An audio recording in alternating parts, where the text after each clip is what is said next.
Okay, Natasha, thank you so much. Thank you so much. Firstly, or lastly, I would like to, on behalf of Center for Local Governance and Research, I would like to thank our collaborator, the Center for State of Democracy, led by Dr. Natasha Kaur. So thank you so much, Doctor, and we look forward for similar collaborations here after all. And I also would like to thank all the speakers with diverse professional backgrounds. And today we could see that some of the speakers are attending the sessions from quarantine room, some from the staff room, some from the remote village. Or this itself shows that how diverse our the content of our presentations and the sessions today is. So for this, I would like to thank very much for all the speakers and the discussants who all actively took part in this today's sessions.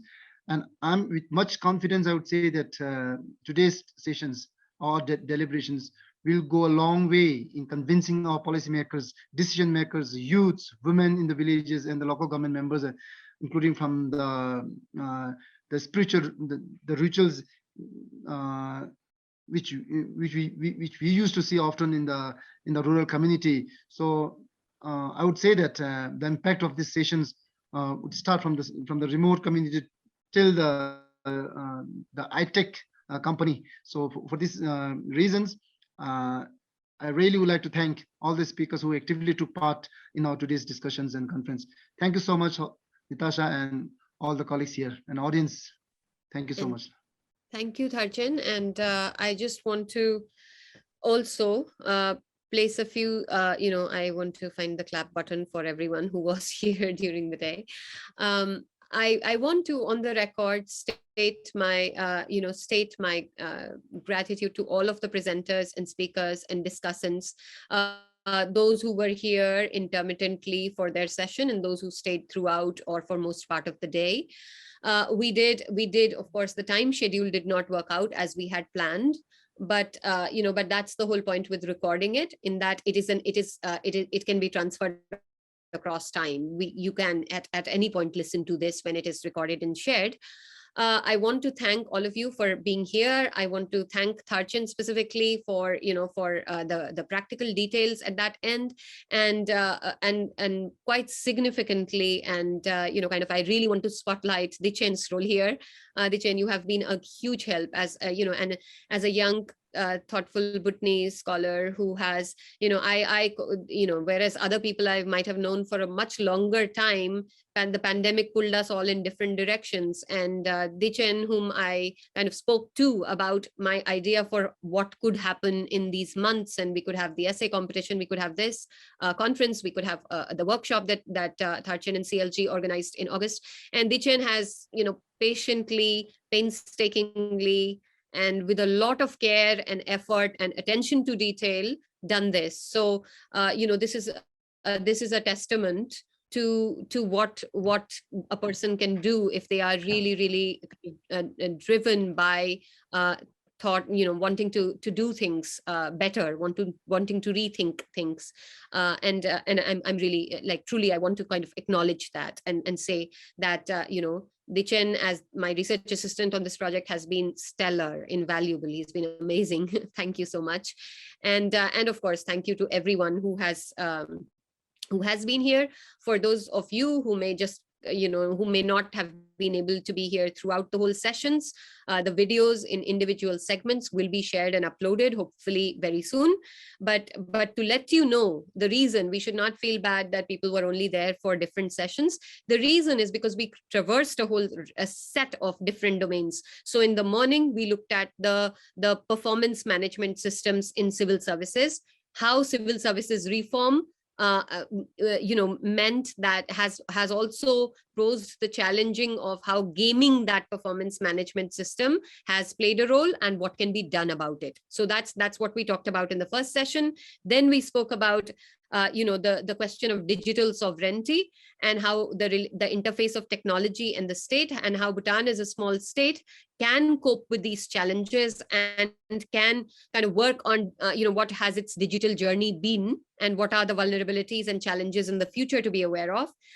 We spoke about how there was a presentation on the history of how crops got to be regulated, and specifically how seeds, how plant intellectual property in Bhutan works, and how that kind of, what's the interface of that with a global regime on this.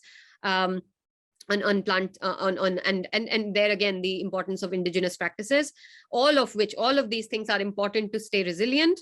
Then we spoke about a specific ritual which is meant to ensure livelihood prosperity, and how reform attempts were made at that ritual, and how that ritual is deeply central to the community and the sorts of questions that raises about development and modernization as they are conventionally understood. Then we had a session on climate change, looking at how Bhutan has managed to attain carbon neutrality, what are the factors at work, and how it can be maintained in going forward into the future, and why that is important, and what are the challenges again in different sectors. And finally, in this session just now, the question of the welfare state in Bhutan, and that unlike many other states where there's just like a state family market thing, in Bhutan, the welfare state at the core of that has been the Kidu system, and what are the ways in which at the level of the government as well, there can be and in governance there can be a greater recognition of the sorts of reforms that that were highlighted around, how can inequities be better addressed, how can people's capabilities be better realized, and many specific examples, such as they relate to taxation or a use of state services, all of which basically draw attention to all of these different sessions, the attention to how policies fundamentally connect with people, how in order for them to be effective, they have to be designed in thoughtful ways.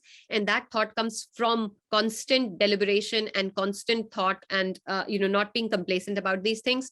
As was just mentioned, people have been, we've been in different time zones, at night in Australia, at dawn in London, and in the day in Bhutan, and in quarantine rooms and staff rooms and bedrooms in remote villages. And the thing that brought us together and kept us sitting here, some of us throughout and other people in and out, but those of you who will watch this later, is this shared passion for wanting to do things, in ways that help tackle both the bigger challenges that we as people face everywhere, and then of course all the everyday challenges that specific subsets of population face. And I would like to then formally sort of close this conference, this Early Career Researchers Conference, where we hope to give feedback and also discuss and comment the papers of these researchers, which will be published in a volume. If you're watching this and you did not present today, but you have a paper that you have been working on, or a research idea that can be realized into a paper, please get in touch with us, because we would really like to put them together into a collection, into a book. So please do that, and also let others know. There's also an essay competition for undergraduate students, for which the deadline is the 12th of August. Please also share that with people you know. And thank you again, Dichen, Tharchen, CLG, presenters, and everyone else who was here in the day as we got through the day, and also who will be here, who will be here virtually when they hear us and think about what has been spoken here by different people today. So I think we can formally close this and perhaps stop the recording at this point. However, I would like us to keep some of these references from the chats, because there are some references some people have shared, especially Dichen. So we should save a copy of the chat here. IT person, would it be possible to stop Facebook Live version of this so that we can? Yeah, thank you so much. So we would want to save the chat on the right hand side. Is that possible? Dichen, can you hear me? Yes, okay, saved, great, okay, right. So thank you everyone then. Should we just, if you could just stop the recording.